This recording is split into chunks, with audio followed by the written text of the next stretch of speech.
Ko reikia, kad turėtumėt gražią kietmedžio terasą? 10-15 minučių ir aš tau papasakosiu viską, ką reikia apie tai žinoti. Ilgų metų patirtys, padaryti sprendimai viename trumpiam video. Įsitaisom patogiai, šiandien kalbam apie gražias kietmedžio terasas. Let's go! 3 priežastys, dėl ko kietmedžio terasos labai greitai pasidaro negražios. Tai yra karkasas, tai yra neteisingai parinkta mediena ir neteisinga priežiūra. Pradėkime nuo karkaso. Čia matot 3 tipai karkasų, ką aš sutikęs esu per savo praktiką. Tai yra pušinis karkasas, kietmedžio lentos pušinis karkasas. Tai mano akimi yra haltūra. Dėl ko kietmedžio teorinis tarnavimas priklauso nuo kategorijos yra nuo 25-50 metų. Pušis 10-15 metų, jeigu jinai tarnauja neekstremaliomis sąlygomis. Laikui bėgant, bet kokiu atveju pirmiausia iškorėja pušies viršutinis karkaso dalis, kur yra varžtai susiriekė, kietmedis lupa ir po 3 metų toks karkasas paleidžia jums lentas. Tai pirmas problemas pradeda lysti po 3 metų su pušiniu karkasu. Antras tipas tai yra karkasas iš kietmedžio. Šiuo atveju aš biškį jūs apgaudinėju, karkasai naudojama 40-60. Mediena šiuo atveju aš turiu paduko lentą. Bet šituo sprendimu aš nelabai tikiu, nes tos terasos labai dažnai atsipalaiduoja, pradeda barškėti. Dėl ko? Nes kietmedžio skersinis plėtimosi koeficientas yra iki 8-9 procentų. Tai reiškia, kad jeigu mes turim 60 mm aukščio karkasą, o jeigu dar dvigubą, 60x60 plus 2 cm lenta, tai 8-9 procentai, tai reiškia 3-4 mm lenta karštyje karkaso susitraukia ir tarp lentos ir karkaso lieka didelis tarpas. Pradeda barškėti. Antras dalykas, karkasas sukiojasi, deformuojasi, suka į save, lenta suka į save. Nelieka to konstrukcinio stabilumo ir tiesiog išsivaikšta. Taip, tos terasos tarnauja kur kas ilgiau, bet jos greitai išsivaikšta ir nelieka to tvarkingo grožio. Trečias dalykas, tai kuo aš tikiu, tai yra aliuminis. 100% mūsų terasų kietmedžio yra daroma su aliuminiu. Mazgus mes perimetrą virinam, patį plotą kniedijam ir aliuminį naudojam dėl to, kad jisai tik tai temperatūriškai plečiasi į ilgį. Nėra išilginės deformacijos. Lenta truputėlį vaikšto į plotį, o karkasas į ilgį. Tai dėl to karkasas lieka stabilus ir su tokioj terasoj nestabilumą duoda tik tai pačios temperatūrinis vaikščiojimas plus reagavimas su drėgme. Mano asmeninė praktika yra, kad geriausias ir stabiliausias karkasas kietmedžio lentoms yra iš aliuminio. Antras, pačios medienos pasirinkimo. Jeigu kalbėt apie pušį, tai mes turim vienos rūšies medieną, tik tai skiriasi jos apdirbimo būdai. Deginta, termo, rojalis ir panašiai. Kalbant apie kietmedžių, mes turim labai daug rūšių, labai didelį pasirinkimą, nes tai yra Filipinai, Centrinė Afrika, Centrinė Amerika ir panašiai. Bet taip skaidant galima. Pirma kategorija, antra. Pirma kategorija, ten, kur reikia ekstremaliom sąlygom tarnauti ilgiau, bet jos taip pat skiriasi savo tankiu ir savo agresyvumu. Tai yra noru deformuotis, lankstytis ir panašiai. Tai pirmos kategorijos pats stabiliausias ir labiausiai naudojamas tokiuose gražiuose terasose, jinai yra švelni mediena, būtent paduko terasa, ant kurios aš dabar ir sėdžiu. Antra, gal ipė, ilgoji lenta ir kumaro, tai ką mes prieš, bet kumaro yra pati agresyviausia ir jeigu norint daryti tokius 45 laipsnių kampus, jau yra pakankamai didelė rizika, kad jie įsivaikščios. Plus, kumaro yra pats didžiausias skersinė deformacija, susitraukimas esant šilumai, didelė temperatūrai. Ir antroji kategorija, tai iš antros kategorijos pati stabiliausia yra garaba arba tatajuba. Masaranduba. Stabili skaitosi, bet jinai per metus labai pradeda aižėti ir jos matmuo išsiplečia, reikia tai įvertinti. O bankirajus priskiriamas prie tų nestabilių medienų ir ją pažaboti reikia pakankamai daug. Ir tokių jau kampų su jie geriau nedaryti. Tai su kietmedžio pasirinkimu reikia žinoti, ką tu renkiesi, žinoti, kaip jis elgės Lietuvos sąlygo, nes pasirinkus no-name tiekėjo kažkokį kietmedį, gali būti, kad ta mediena visiškai bus netinkama mūsų Lietuvos sąlygom. Beje, norintiems giliau pasigilinti į kietmedžio tematiką, su mūsų partneriais Woodline esam padarę išsamų video, kas tai yra kietmedis, į ką atkreipti dėmesį. Šiam projektui beje irgi medžiagos atvažiavo būtent iš Woodline. Toliau, estetika. Atkreipkite dėmesį, įdėmiai pažiūrėkit į šitą laiptą. Ką matot? Būtent nematot nei vieno tvirtinimo mazgo. Būna labai gražios terasos, bet yra tiesioginis tvirtinimas, kur visos šitie taškai yra sušaudyti varžtų galvom. Tai yra patikima, bet tai nėra gražu. Pakalbėkime apie tuos sprendimus, kuriuos naudojam, kad jūsų terasos būtų tokios kaip šita. Čia matote visus sprendimus, kuriuos mes naudojam tam, kad galėtume tvirtinti be matomų varžtų. Tai yra pagrindinė mūsų yra naudojama B-fiksinio sistema. Tai yra plokštelis nerūdijančio plieno, spiruoklinio plieno plokštelis, kuri dedasi tarp dviejų lentų. Ne? Tada mes turim specialiai frizuotą lentą, kur klipsas tiesiog prispaudžia. Jeigu atkreipsit dėmesį, man įdėjus klipsas neprisispaudžia prie pat gulekšnio, man reikia dar varžtų jį prispausti. Tai reiškia, jis įsitempia. Ir esant karščiui, kai lenta susitraukia, šitas įtempimas vis tiek laiko lentą prispaustą. Ir šitoj vietoj yra gandas, kad B-fiksas atsipalaiduoja, pradeda barškėti. Jis pradeda barškėti, kaip mes turim kietmedžio gulekšnį, kietmedžio lentą. Susitraukia gulekšnė, susitraukia lenta. Tarp šitų dviejų elementų gaunasi 3-4 mm tarpas, kas nelaiko, B-fiksas nelaiko, jis pradeda barškėti. Čia viena iš tų priežasčių, dėl ko mes naudojam tik tai aliuminį karkasą. Lentos pradžios kabliukas, tai ką mes naudojam pačiai pirmai lentai prikabinti. Prie aliuminio karkaso kniedėmės ir tai yra kabliukas, kuris leidžia išvengti pirmojo varžto, pirmosios skylės. Yra sprendimų, kur tu negali naudoti pradžios kabliuko, pavyzdžiui, kaip šiuo atveju rėminančios lentos, nes kabliukas duoda 1,5–2 mm atkilimą.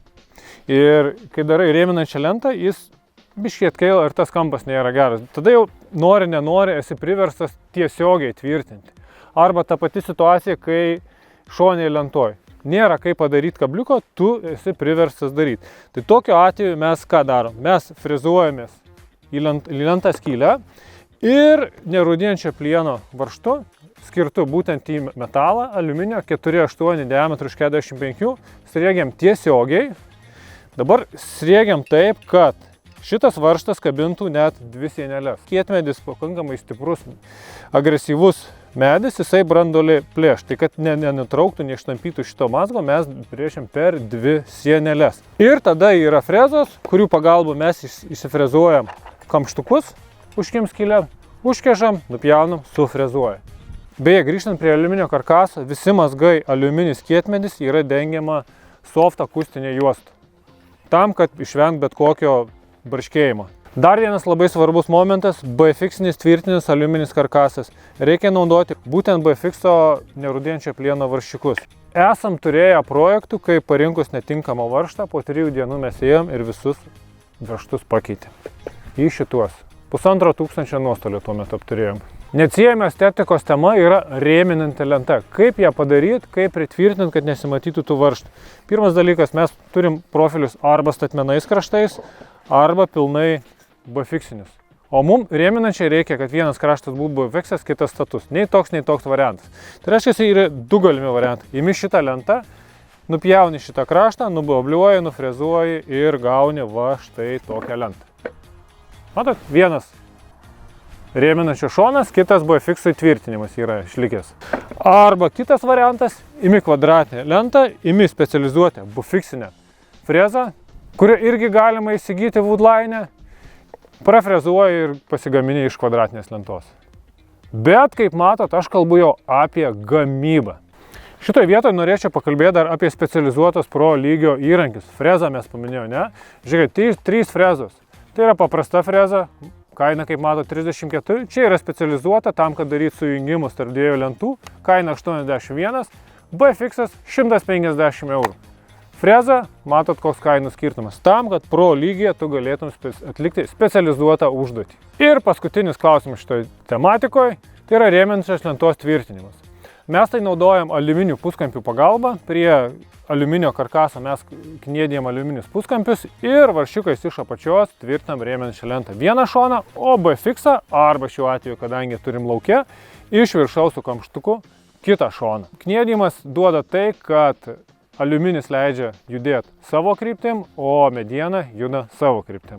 Kietmedžio lentų montavimo ypatumai. Visi kietmedžiai linkę aižėti. Todėl tų išskilimų atsiranda tikrai daug. Pirmas dalykas, ką mes padarom, dirbtuvėse atrenkam lentas Idealiomis sąlygomis suranda visus mikro trūkumus ir mes nupjaunam visus galus, nufrezuojam ir nuvaškuojam. Vaškas tai yra prevencija nuo išankstinio aižymo. Tai yra būtina padaryti. Galuose reikia tvirtinti sudvigubinti gulekšnis. Pirmas mazgas apie 5 cm tvirtinas, antras 20 ir tada eina kas 45. Tarpai tarp lentų. Montuojant nereikia maksimaliai suspausti tvirtinimo elementų dėl to, kad mes žinom, kad kietmedis nuo drėgmės pakankamai plečiasi. Todėl dedi laisvą tarpelį šičia, o priekyje tarpas turi būti dar didesnis, nes paėmus lentas iš rietuvės, galuose diametras būna mažesnis. Tai yra jo sudžiūvę galuose būna daugiau negu per vidurį. Medžio struktūra. Tangentas, radialas. Ką tai mums duoda ir kodėl tai reikia žinoti? Radialo yra kur kas mažesnis plėtimo koeficientas ir tai yra stabilesnė medžio vieta. Čia yra ta vieta, kur grynai eina rievės ir mes turim tik tai rievių šonus. Tangentas, ten kur mes turim prie šerdys, plonas rastas, tai yra, matot, rievės yra persisukę. Tai yra marga raina mediena. Ką tai duoda? Kad šitoj vietoj rievės yra persisukę, struktūra vidinė yra nevienoda ir šita mediena, šitos tokios lentos yra labiau linkę raitytis. Ką tai reiškia? Matot? Dabar šitą. Visiškai lygi. Tai reiškia, šitos radialinės lentos yra kur kas stabilesnės ir mažiau deformuos. Ir jeigu atkreipsit dėmesį, visos rėminančios lentos šitoj teraso yra padaryta iš tokios medienos. Tai yra atrinkta pirminiam gamybos etape tam, kad rėminančios būtų stabilios ir jos nesisukiotų. Tai čia vienas iš tų dalykų, ką reikia labai atkreipti dėmesį, dirbant su kietmedžiais. Pačio kampo tvirtinimo ypatumai, kaip mes juos tvirtinam. Pirmas dalykas, rėminanti lenta. Tai idealus kampo supjovimas, sudedam poliuretaniniai klijai tarpusavį tam, kad konservuotų nuo visos drėgmės patekimo. Toliau, iš apačios čia yra puskampiai varšiukai, iš apačios suveržiam, čia kitas šonas tvirtinasi tiesiogiai. Šoninė lenta. Šoninė lentai taip pat skiriam 2 varžtus, kad laikytų tiek viršų, tiek lentos apačią. Jeigu būtinybė yra jungti lenktas, reikia daryti, kad šitie galai kampuose būtų kuo trumpesni, kad mažesnė jėga plėštų. Plius ir paskutinis dalykas, rėminančią lentą mes suveržėm tiesiogiai su varžtu. Šitoj terasai yra 5 matomi varžtų tvirtinimai. Tai yra tiek, kiek yra kampų. 5.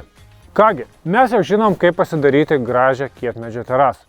Dabar klausimas, aš pasidariau gražią terasą ir jinai graži bus po 2-3 metų. Tai yra lenta, kurią aš atidaviau užsakovei rugsėjo mėnesį. Jinai pasidėjo ir negalėjau patikėti, kad iš tokio paduko pasidarys tokį. Paduko visi nori, tada kai reikia šviesiai pilkos spalvos prie fasado. Puikus medis, švelnus, šviesiai pilkas. Ipė.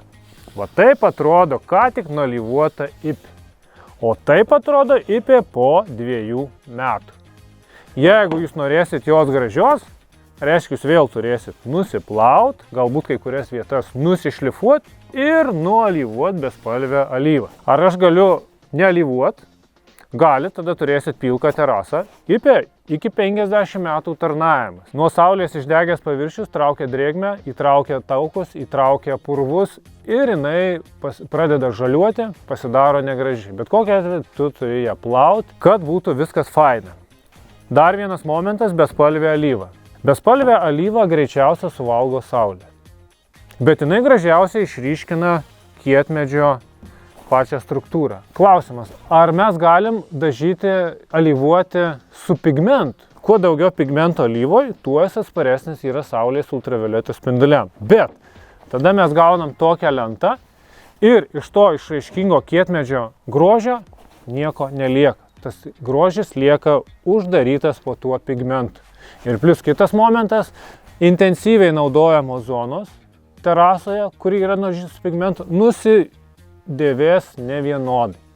Tai reiškia, sudažęs su pigmentu, po 1-2 tu turėsi visiškai ją pilnai šlifuoti arba alyvuoti dar tamsesnių pigmentų, tai tu vėl lendi ir dar tamsesnių babos grindų scenarijų. Beje, šitoj vietoj norėčiau pakviesti, mes apie terasų renovavimą su mūsų partneriais esam padarę labai detalų 3 dalių video, kaip mes renovavom 10 metų Masarandumos terasą.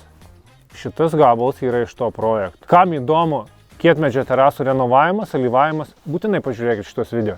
Kągi bičiuliai, dabar ir jūs apie kietmedį žino tiek, kiek aš sužinojau per eilę metų. Tegul puošia jūsų kiemus išskirtinės ir gražios kietmedžių terasos.